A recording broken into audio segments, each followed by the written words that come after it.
Hi, this is Dr. Saurav. Today I am going to react on most popular medical series, The Good Doctor. The aim of this video to learn medical information and procedure with entertainment. We will watch the clip together. I will react and analyze the video for better learning. So let's start.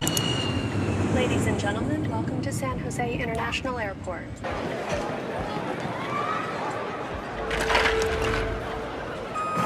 In the airport.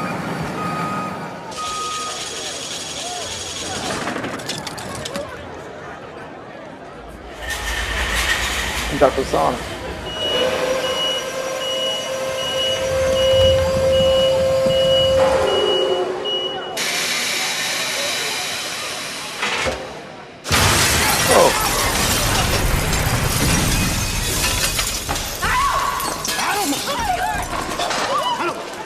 Oh my god, this is caught in the neck, right neck. Now, any kind of card injury in your neck that highly susceptible to card the external jugular vein. Why? Because it locates superficial and obliquely of your sternocleidomastoid muscle. Now here is your mastoid process and here is your sternum. These muscles is basically sternocleidomastoid, and external jugular vein basically locates superficial and oblique to it. So any kind of card injury, right or left neck, is very highly susceptible to cut this external jugular vein, right? Now, if it is a deep cut, it will be a lot of vessels can be injured, but in the superficial cut, very highly susceptible of these vessels to get injured. Now, in the left side or right side, the external jugular vein, they connect with internal jugular vein, and then they connect with the subclavian vein to make the brachiocephalic vein. And finally, right and left brachiocephalic vein, they join together to make the superior vena cava, which enter into your right atrium, right? So any kind of problem, the cardiac failure or mostly the right heart failure, you will get the jugular venous distensions because of high venous pressure, right? I'm a doctor. Let me take a look. His jugular vein's been cut. Does anyone have a clean cloth? Please, someone. I have a fresh change of clothes in my bag. That's great. Okay. Yes, that's very important. When you have any kind of card injury anywhere in your body, the first thing to do is stop the bleeding by any kind of clean cloth. Press on the spot that the bleeding stop, right?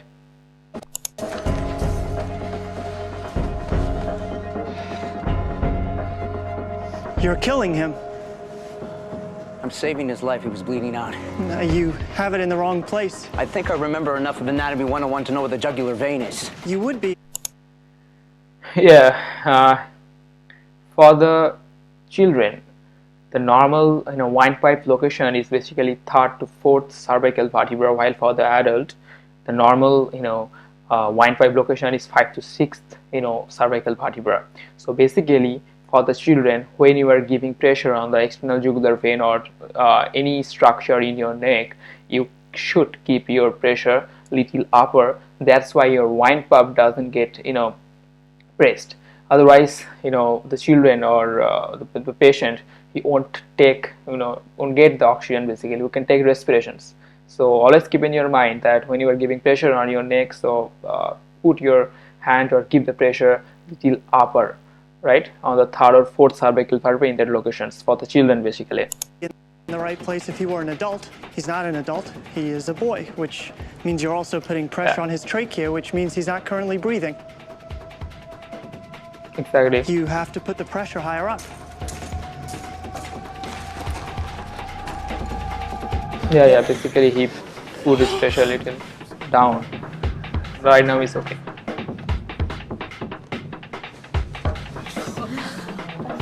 Glass. Don't remove it. Some Don't glass. remove it. He'll be fine. You should not remove any kind of foreign obstacles that inserted in your body due to trauma. You should not take it out immediately. Why? Because when it is inserting in your body during the trauma, it basically cut a lot of muscles, vessels, a lot of things. But it is stuck there, so it is stopping the bleeding somehow. When you will remove these foreign obstacles, it will start a huge bleeding, could not stop. So you should keep it out when you have all the precautions like when you are in medical center or in the hospitals, or you have enough precautions to stop the bleeding. At that moment, keep these foreign obstacles out. Otherwise, keep it there, don't do anything. Who are you? Hello, I'm Dr. Shaun Murphy. I'm a surgical resident at San Jose St. Bonaventure Hospital. Yay. As Excuse me. Excuse this me. is the back mask ventilation where he's giving this for the oxygenation.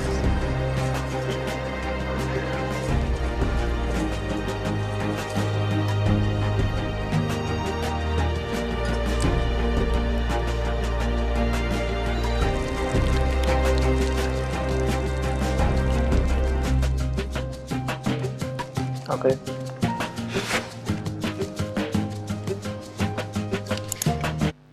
Actually, due to this trauma, from the chest, you can see that this guy having the paradoxical breathing. Now, what is paradoxical breathing? Like during the inspirations and expirations, these two things happen in our body synchronously. But during the trauma, if you have fractured some ribs or that flail portion of your chest during the inspiration, that part, due to being detached from the other part of your chest, it will get deflate. The other part of your chest, it will be inflate, but that flail portion, it will be deflate. So this is called the paradoxical breathing. So by the way, paradoxical breathing is two kind of neurologic and non-neurologic.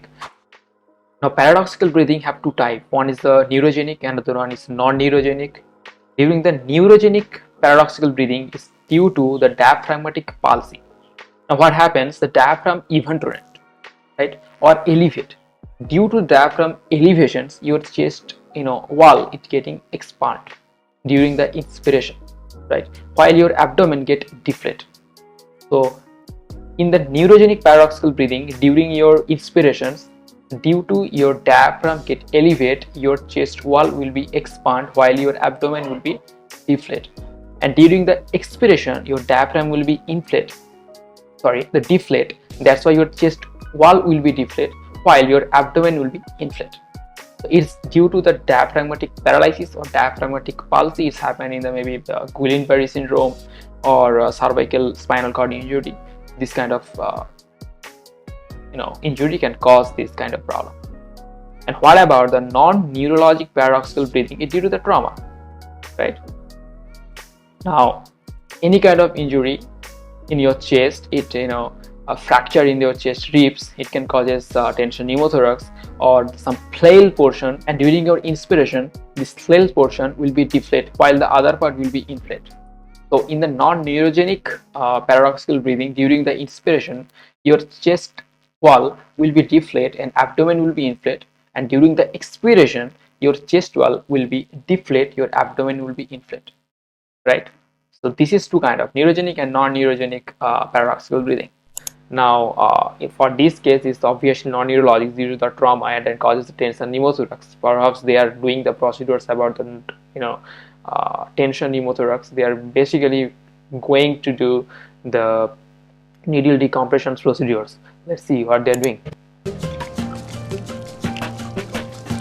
Yes, sterilization is very important.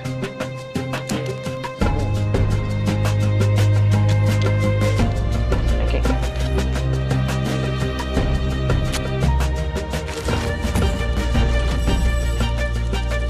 Tension pneumothorax. Incision should take place 2 ribs down. The tension pneumothorax are exactly happening like due to the trauma. You have breakage some ribs, so that's why there have an entry in the pleural space. Now the air will be entrapped into the pleural space, but it could not exit. It could not come out. That's why in the pleural space the pressure will be increased, right? So pneumothorax, pneumo means air and thorax means in the chest. So the extra air in your chest, that's the pneumothorax, right?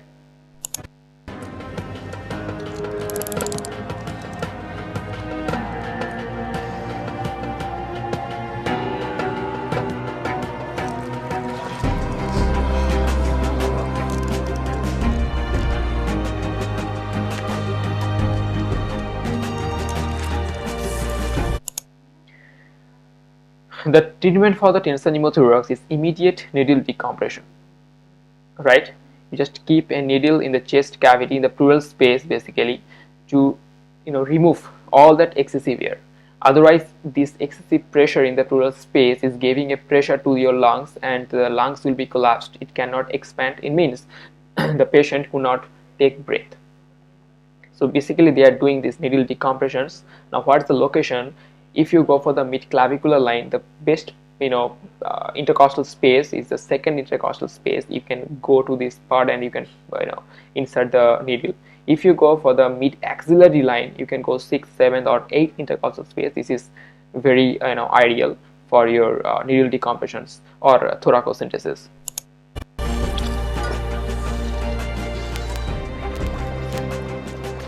Okay, well, why the bottle? The air will continue to leak and accumulate until the damage can be properly repaired. The tube allows the air to get out, the water in the bottle stops the air That's from coming genius. back in. That's genius. A homemade one-way valve. Exactly. He's breathing. You saved his life. He saved his life. Yeah, that's a great job. Basically, this is the water-filled bottle in the tensor pneumothorax. Right now, we are using the in the medical school. They contain the 2 or 3 bag system. First is the collection bag, second one is your water-sealed bottle, and third one is the suction. Now, most of time, this suction part is not necessary. Mostly we use after the operation. But the collection bottle and the water-sealed bottle, two are very important. Now, how it works? Now, during the thoracocentesis, you give an chest tube in the pleural space. Now, normally in the pleural space, there are basically two layer of pleura. There are visual pleura and the parietal pleura. The pleura that attached with your lungs, this is called the visual pleura, while the pleura that attached with the rib is called the parietal pleura. Between this pleura, we have the pleural space, right? Normally the pressure is -5 centimeter of water. Now, during the tensor pneumothorax, the air is entrapping in the pleural space and increasing the pressure to 0, +1 or +2 centimeter of water. Now, you put a chest tube in your pleural space, and then the end part, for example, this is your water-sealed bottle. You put the end portion of your chest tube to this water-sealed bottle. It's contain the water. In that case, it contain the alcohol basically. The end part of the chest tube 2 centimeter into the water to make the pressure -2 centimeter of water in this water-sealed bottle. Now, presently in your chest, in the pleural space, the pressure is positive, +1 or +2 centimeter of water or much more, depending on the severity of the pneumothorax, while in this water-sealed bottle the pressure is -2. So the air will move from the high pressure to the low pressure. The air will come through the chest tube, it will pour into the water and making a bubble, right? In the water surface, the bubble will release the air. Now there are some another small tube that exactly not poured into the water. The air that's producing from the bubble, it will be entered into this small tube and it will be released to the atmosphere. Now this is the the physiology, how the water-sealed bottle works. And here Dr. Shaun is he made an artificial water-sealed bottle genius. This is very great. It's very great. Basically it saved his life. He made a artificial water-sealed bottle and he did a immediate needle decompression procedure that is very important, and he saved his life.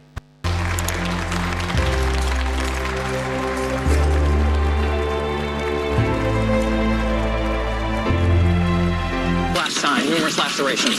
Echo, Get him set up in trauma 3 with an You're in the EKG, San full Jose blood work, and a hospital. pan scan. we need an echocardiogram. Who is this guy? He helped with first aid at the airport. I'm the doctor. He needs an echocardiogram. Where are you taking him? Surgery. All cardiac vital signs are within normal range. Do you have any ID? No, his heart. It's his heart. His heart is fine. Now stay here. Adam needs an echocardiogram. No, behave yourself. For the echocardiography, we just there are A mode echocardiography, B mode or 2D echocardiography. Now basically this is like USB port that we are putting this probe into our chest in different portions, 3 or 4 portions, different type of view of your heart, and you can see like direct visualization of the heart, all the ventricles, how it work, right? Or you'll be removed from the building.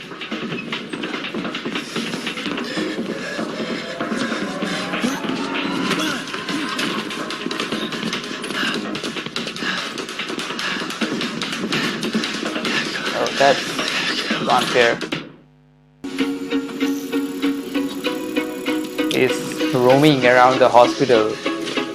That's the another entry point.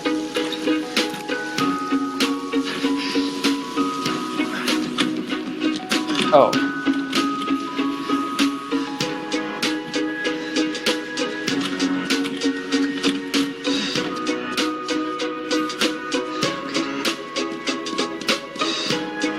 Please allow this guide, otherwise these children will die.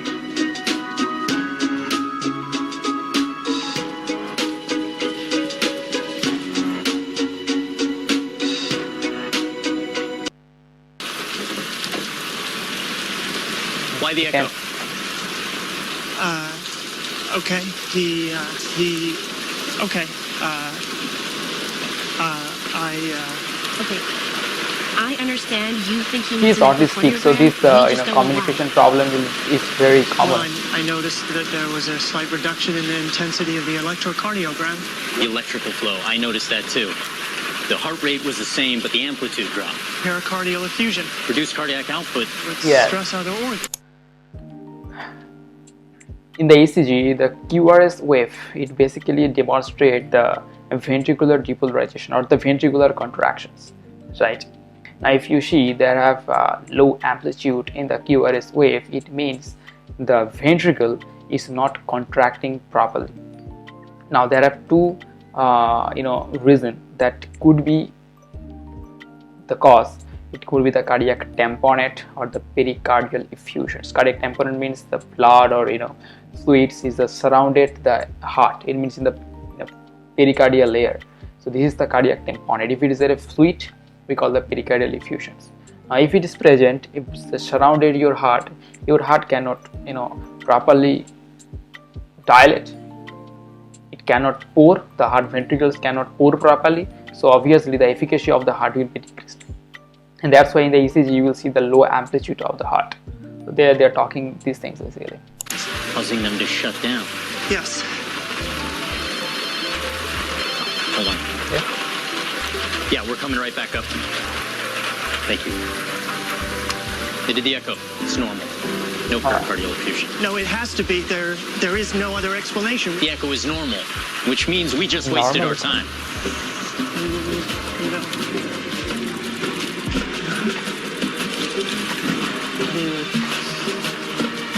I wish I had that kind of memory, that photography memory.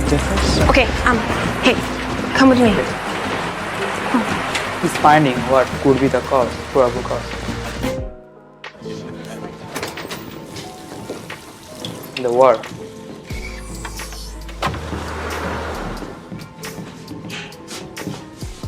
Show them.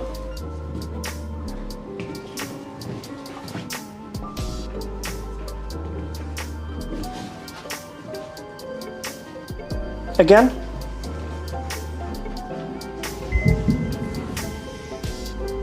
Again? Again? There. Looks normal to me. It's not normal. There's a concave deformity in the right atrium. No, there's not. Yes, there is. It's very subtle. Even if you are right, that's not where a pericardial effusion For this short manifests. time of the echo, even I could not understand of the echo really. Not usually. Because I could not see the echograph. It could. This kid was sprayed with glass shards, cut his jugular. What if a piece of glass entered his bloodstream? It could have traveled down the jugular vein, into the brachiocephalic vein, and onto the superior vena cava. If it punctured the SVC, blood could be leaking behind the heart, restricting the heart's ability to expand and fill during diastole, reducing the heart's efficiency. Lord of ifs there.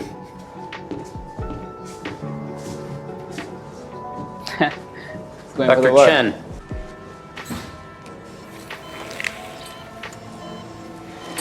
Kelly.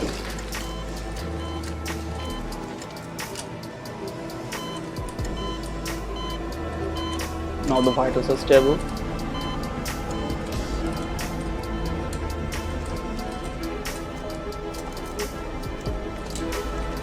Dr. Brown? Hey, boom. They found the piece of glass there. You were right. So this is the first episode of The Good Doctor. Now, Dr. Shaun did a genius work in the airport to save the boy's life. But what if the boys died after doing all the surgical procedures? Maybe Dr. Shaun had to face in the court for the malpractice. Basically, you could not do any kind of surgical procedures outside the hospitals or without any kind of precautions, right? So these things always keep in your mind that you can give an advice anywhere, but don't do the surgical procedures without the proper setup, right? If something unexpected thing happened with this patient or with this particular person, and his patient party or his attenders do a diary against lodge in diary against you, you may face a very complicated cases in the court for your malpractice, and your registration will be gone forever.